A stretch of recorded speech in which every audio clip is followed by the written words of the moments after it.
Hello, everyone. Glad you're here listening. We have a very wonderful guest today. And before I introduce her, we are going to take a moment to sink into our breath. Close your eyes if you feel comfortable, if you feel safe wherever you are, or lower your gaze. Notice where your breath is.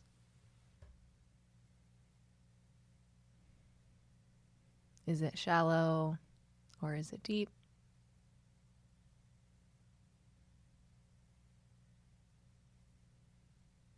Can you notice any tension in your body currently?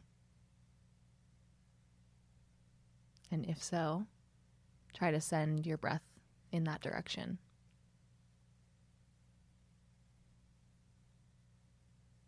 Our breath is a powerful tool, and it's one of the ways that we find presence. We often forget to slow down, so just take a few more deep breaths.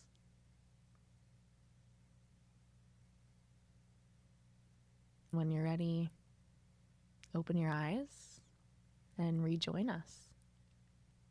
Carmen, welcome. I'm so happy you're here. How are you? I am feeling great. So thank you for the invitation. It's a pleasure to be unmasked here today. Let's see how that looks like, because I don't feel I'm wearing a lot of masks.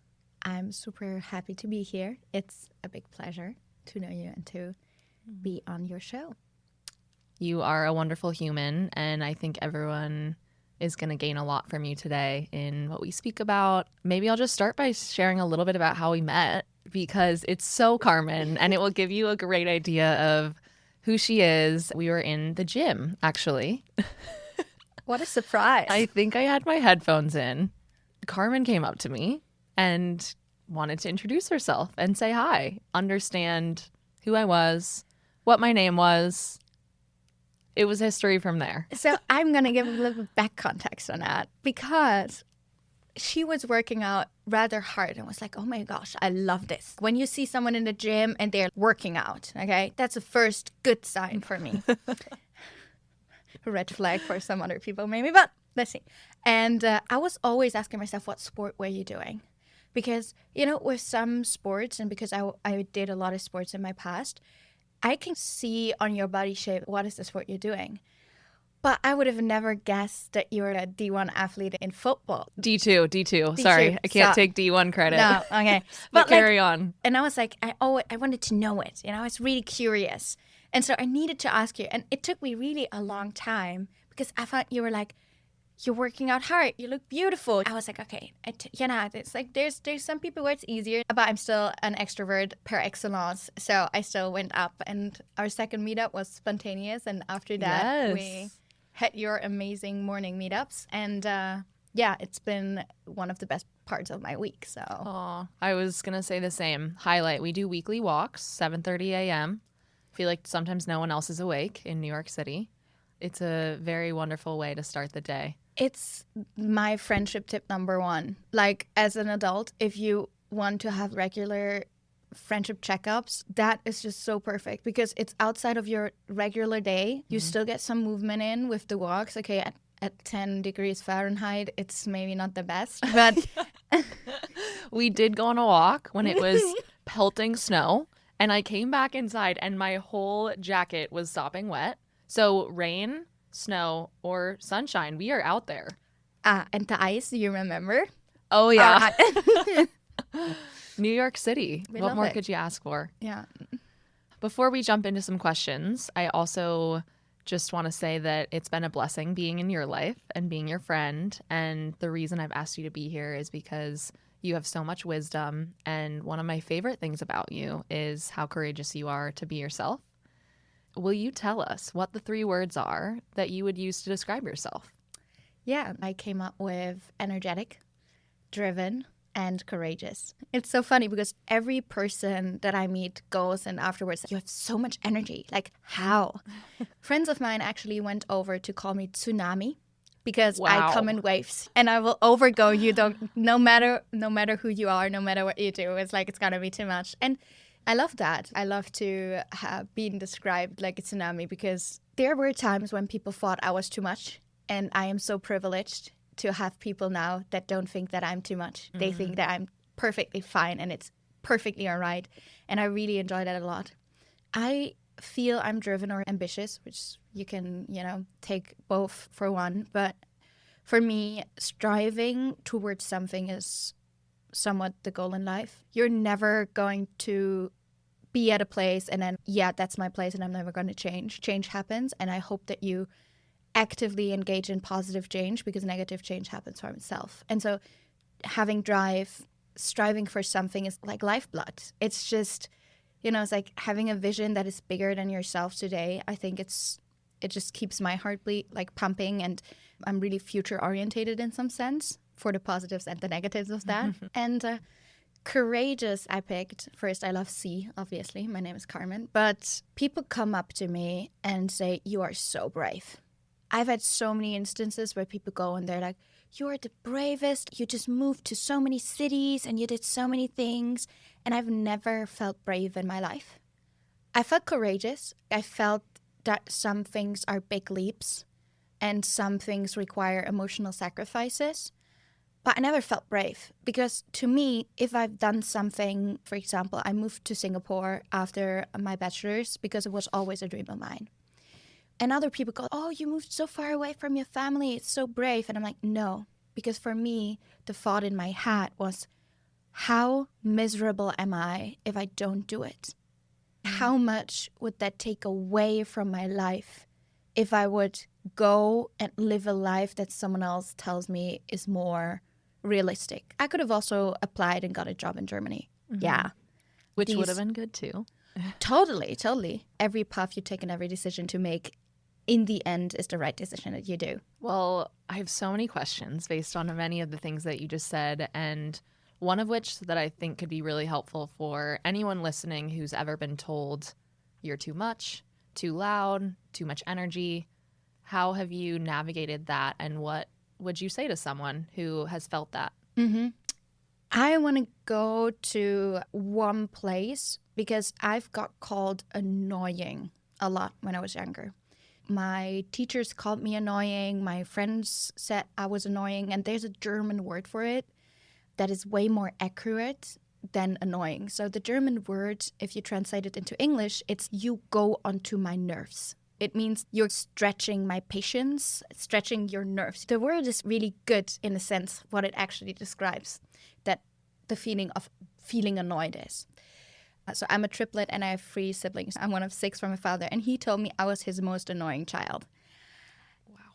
And looking back on that was hard at some points. I don't know when it was, but I realized that all the things that people summarized as annoying are my biggest strengths. They just couldn't handle it. When they said you're annoying, it was because I was loud. It was because I had willpower, because I stood up against them when I felt they were wrong, because I would say no and I wouldn't go where my parents wanted me to go. If I wanted something, I would go there. Like, I did those things, and I was really annoying if you look at that from the outside. I corrected my teachers. But the thing is that these things today are the best things. Like, they make me successful. That I have a strong will makes me successful. That I speak up if you are wrong. That's a pretty good thing if you're in a big room and you can speak up. And so when you are too much, it's not you're wrong. The person on the other side of the table cannot handle you. That's the problem. Because their own realities do not allow for a certain type of behavior because they don't allow it to themselves. And so that is what I understood, and I really value these qualities. So if you tell me I'm annoying, I just take it and I'm like, that's the biggest compliment you can give me. I do something right. Dang. That's amazing.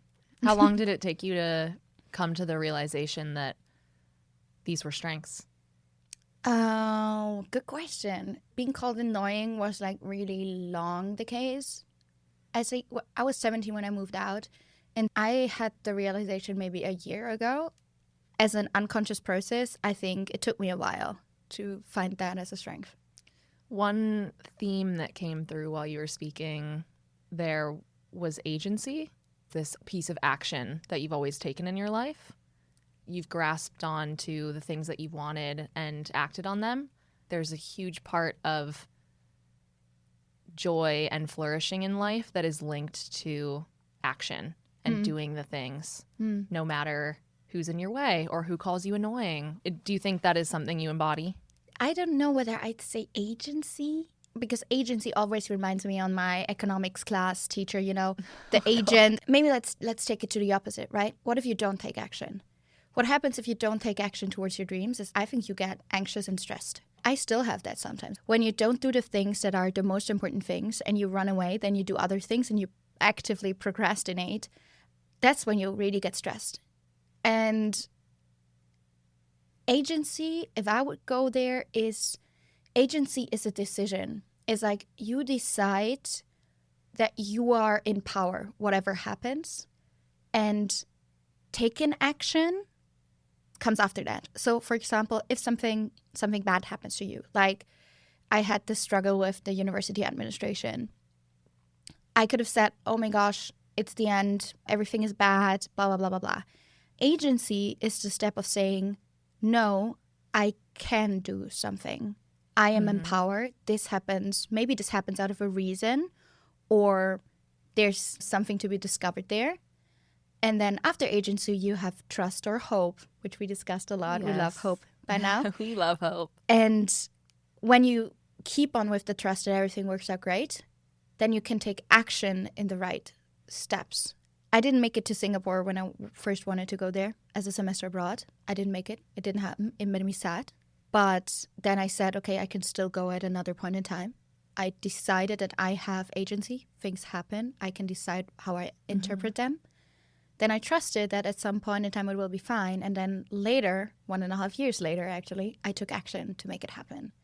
I think a lot of people are probably like, what has this woman been doing her whole life? Moves out at 17, talking about Singapore, Germany. Will you give us a little bit of context about 17 years old? That's young. Yeah, let's make a rundown, okay? Great, a really go for it. Quick timeline. So I was born in a small town close by Stuttgart as a triplet. So until I was 17, I was never alone. I really had the urgent need to leave. That's why it was so early. And then it was while COVID. So I did my A-levels, which is school. At 17, I was finished. And then I was like, okay, goodbye. I'm leaving to Berlin. Biggest city in Germany, I think everybody knows. It was horrible. I moved back afterwards. I moved back and forth again to Berlin, so it was a bit of a funny time. Then afterwards, that was like 2 different internships that I did there. I decided that I don't want to stay in Berlin. It was not my city. It was not my type. I moved to Frankfurt for my bachelor's degree.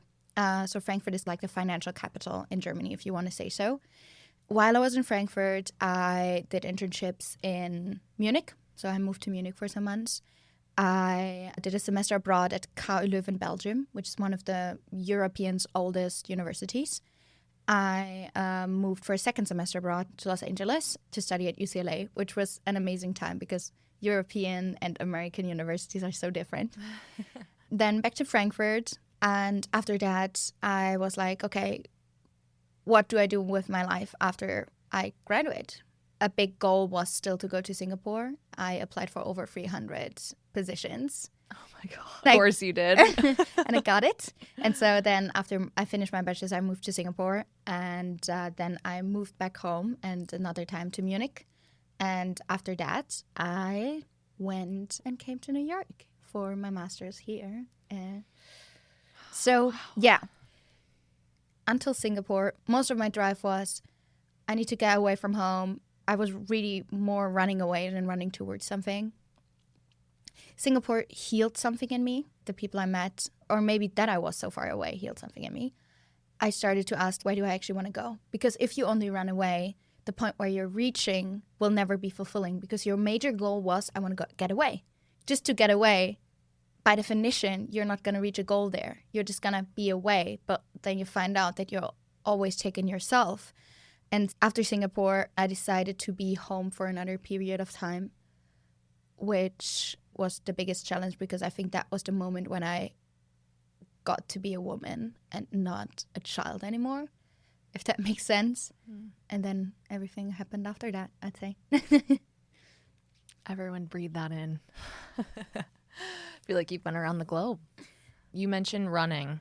You felt like you were running almost away. Do you still feel that way at all? Or do you think you're more settled? I don't feel like I'm running away anymore. I also wouldn't say I'm settled, but in that I'm running away, I was always searching for what is home. Where do I feel home? And that was also in Singapore when I was like, okay, when you come home, okay, just imagine. You open the door, and maybe there's someone, and you say, what do you say? What's the sentence you're saying? You literally say, hi, I'm home. Hi, mama, I'm home. What you're saying is, if you change the connotation, you say, I am home. I am home. And that was really powerful to really understand that sentence and to be like, it's about me to be home. And home is not a place, it's a feeling. That changed a lot and stopped the running, I think. Would you say as a child growing up in Germany, did you feel at home amongst family? I don't know whether my family sees that. No. Hi. No, I'm for sure going to send it to my sister. Okay, So a bit of context. I think I told I'm a triplet. So what that makes out of you is I didn't even have a stomach for myself when my mom was pregnant. You don't have anything for yourself.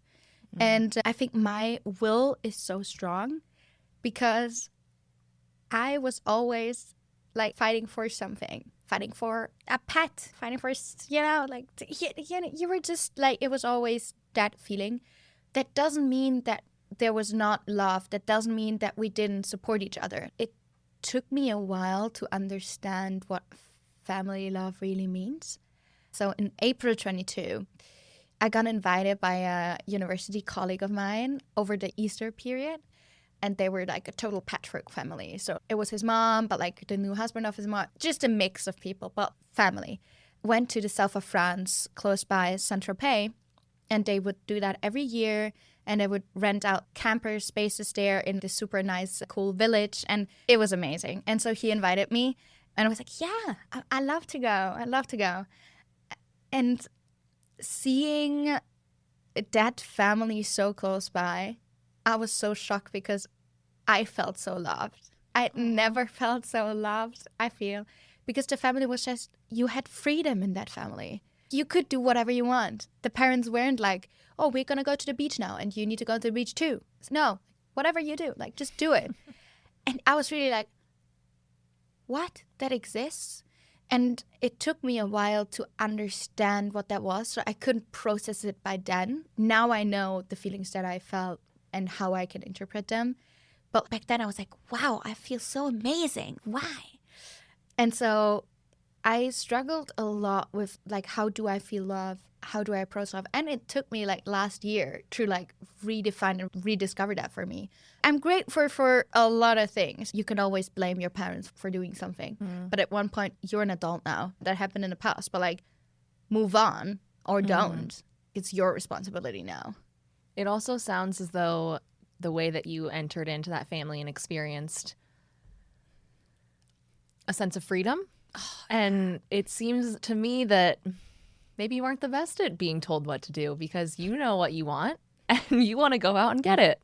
And so this, and I mean that in the best way possible. I mean, come on. So it sounds like freedom is what you kind of witnessed of like, oh, I can go do whatever and not be confined or be boxed in. Totally. And funnily, right in the, like with 17, I was like, freedom is all I want. I want to be so free and independent. Okay. I was that girl. Don't open the door for me. Don't do this. Blah, blah, blah. Okay. I was really that. And after a while, when you're super free, you understand that you're super alone. How has the way that you have approached freedom, this lack of being tied down to relationships or family or whatever, how has that influenced connection and relationships in life today? Yeah, so from the story that I just told, you see that I moved a lot. I think that is number one to destroying relationships. I'm saying it like that because relationships are a lot about proximity. Most people that you know in your life, because they're somewhere close by. If I wouldn't be here, we wouldn't have met. If we wouldn't go to the gym at similar times, like weekly walks, where would we be? Exactly. But that is how friendships develop. And that is also how romantic relationships develop. To answer your question, it really influenced them. And at some points, I really needed to realize that cannot be the only goal. Connectivity and relationships and feeling seen and feeling deeply connected is a goal as well. I did a 5-week goal setting with Erica, who was here the last week, and Rachel was part of that. For me, my goal was to feel more connected to the people I know, because it's easy to get to know people for me, but to really feel connected, that's way harder. If that is not on your goal list, you cannot expect it to just happen. Connection. This is a huge problem in society today.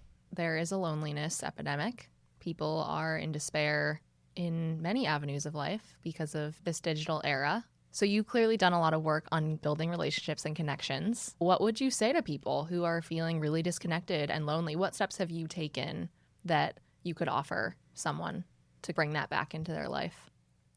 I think knowing myself more helped a lot with connection, but also letting people into your fears and letting people into your real life. I think that is fundamentally what connection is. For me, I really can feel if some moments are truth. I can feel if you share something deeply honest and something deeply true, I can feel my soul. With some people, you can feel it more, and with some people, you cannot feel it as much.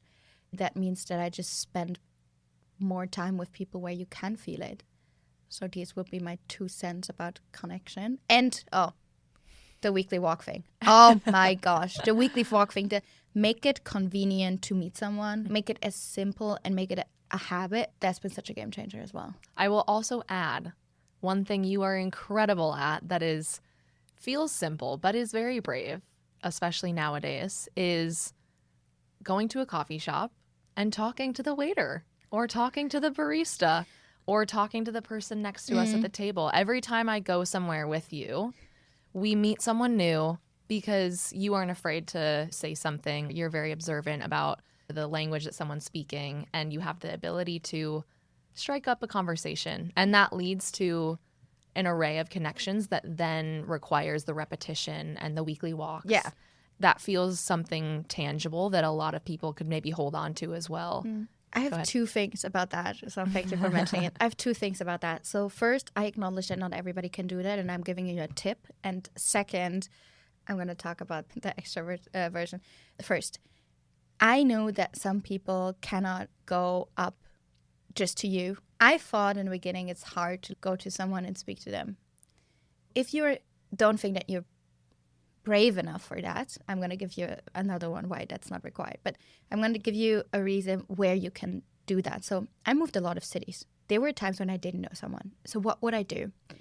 I would go to places where I like the thing that we were doing. So for example, pole dance. I did pole dance for 10 years. If I didn't know anyone, I would book myself a pole dance lesson. I always explain this with there's safe topics and safe people, and there's unsafe topics and unsafe people. If you have one thing that you really like, it could be skateboarding, it could be painting, it could be whatever. Okay, it could even be you like Dungeons and Dragons. Then go in the new city, go and find a club that does it. And believe me, everything in the world exists. So just go and Google and find it, and there's going to be a meetup on Eventbrite or somewhere. You just go there. And so you can talk with an unsafe person, you don't know the person yet, and it might take you hours to start talking to someone, but you can talk to an unsafe person with a safe topic, something that you like, and then just keep going to the place. For me in Singapore, I went to meditations and to pole dance. Find out what you really like, and just go and meet up with people to do what you really like. So that's the first thing. And the second thing about meeting people and standing up to it, there's a finding or a study which I really love, and we're gonna test it on you now. Okay. Oh boy. Overall, would you speak to everyone, do you think, in an elevator? Is there like some anxiety or negative feelings connected to it? I would say not necessarily anxiety, but I don't always make the effort that I would probably like to in an elevator or on the subway or in other settings that years ago you would probably strike up a conversation? Okay, so that's what most people answer. Now let's turn it around. When someone on an elevator, on a subway, somewhere, would start talking to you, how would you feel? Would that be a negative thing? No, I think it's brave. Yeah, I'm you like, would go okay, like, let's oh, this is so chat. nice. And so there was a finding that around 83% of people would really like to talk. They see it positive when you approach them. But the same number of people, around 80%, would never go and talk to someone. Do you see that mismatch? That's why we're not talking. Because everybody believes, no, I cannot approach them. No, no. I'm annoying if I talk to them. No, what if they do something important and I'm interrupting them, right? But the same number of people is, I would really like it if you speak to me. When I saw that number, I was like, oh my gosh. Most people that are there around the world actually like to be talked to. You know, they really like it. And yeah, that makes me way less afraid. So if you think that, then maybe that helps. I think it's incredible. I think we all need to hear it. We all need to try next time we're in an elevator, strike up the conversation. Exactly. What do you say? Give us an example. I am standing in the elevator with you. You don't know me. We don't do our walks. Okay, so that comes from Dale Carnegie, How to Win Friends and Influence People. Loved that book. Read it when I was 15, changed my life. I'd give you a compliment. And you say, I'm really observant, and that's really true. But that also comes from there. It's like, I observe, okay, is it like, oh, I like the shoes. Oh, nice. For example, today I was in a coffee shop. I was co-working with someone. And there was a lady ordering a coffee in front of me. And I really liked her shoes. Like, it's nothing special. She had like really fresh and clean and new shoes. And I was like, I really like your shoes. And we started a conversation. So give them something that you really, truly, honestly feel is cool. Oh my gosh, the button on your shirt is so cool. Doesn't matter. It really doesn't matter what it is. But you started the conversation with everybody loves a compliment. And then you get going. And then you're like, oh, thank you. Yeah, I've got it from there. And then, oh my gosh, do you come from that region? I hear that accent. And then from the first part, from the first question, after that, it's normal. Yeah. Okay. I love it. I'm going to compliment someone's button next time I'm in a store. Yeah. Wow. Okay. I could go in so many directions and ask so many questions. As you know, this podcast, I really want to highlight identity and the importance of feeling worthy as a human beyond the labels that we perceive that we carry or other people plant on our foreheads. So I ask you, what is a way you come back to your identity and your worth when you're getting wrapped up in a label or something that is external? So first, I really avoid labels. I think everything that you say, like I am X, Y, and Z, carries so much weight that you always try to counteract that. Because like even if I say I am ambitious, okay, I'm not 100% of the time super driven and ambitious. Definitions really carry weight. So I try to avoid labels. That's the first. When I was younger, all I knew was the highway of productivity. So I am worthy if I'm productive. I am worthy if I make something special. I am worthy if I win something, if I win a championship, if I'm the best on a grading project, right? That was my pathway. That was the only thing that existed. I do still fall back into that on working days that require a lot. I can catch myself with meditation and compassion. It took me a long while to learn compassion. I'm really grateful for my mentor to teach me that. But right now, I'm good to understand when I fall back into the I'm only worthy if I'm productive thing. And then my sentence is, I deserve because I exist. When I'm in that state and I pushed myself really hard and I was really angry at myself and I was really not nice to me, I try to be like, okay, Carmen, it's okay. Maybe you didn't do as great as you wanted to, but you can always do better tomorrow. And you deserve to have everything that you want just because you exist. And then I breathe. And sometimes it requires a 10-minute meditation. But just a reminder on the fact that I actually deserve just because I'm here.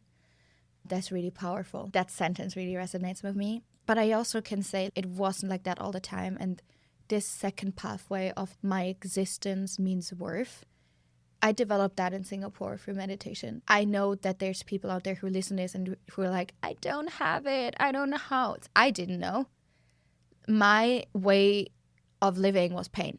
Okay? I put myself in pain out of fun. Oh, no pain, no gain, right? And so out of willing to gain, out of willing to grow, I put myself under way more pain that was necessary. So just understand that everything you have at some points, like you work hard for it, and sometimes you run for a bus. But if you run for the bus and you still don't catch it, it was not your bus. Mic drop. You have offered up so many wonderful insights and so many things that we can all carry with us. I want to take the last minute or two to let you tell people where they can find you, or you also have a podcast of your own, if you wanted to share the name of that or how people can connect. Yeah, totally. You can find me on any platform under the name Carmen Mercedes Price. And my podcast is called Stories Behind Strength. It is somewhat the introduction to my corporate ventures. So we connect athletes and other people who showed strengths of some sort or type. And we tell their stories to make you understand that it is possible to believe in your dreams. And my personal goal is to create more confidence in the world and to make you believe that you can do whatever you want to do, which requires you to reduce your mental barriers, because we all have them. And yeah, I am happy to follow on your journey, Rachel. Thank you so much for asking good questions. Thank you, Carmen, and thank you everyone for being here. We'll see you next time.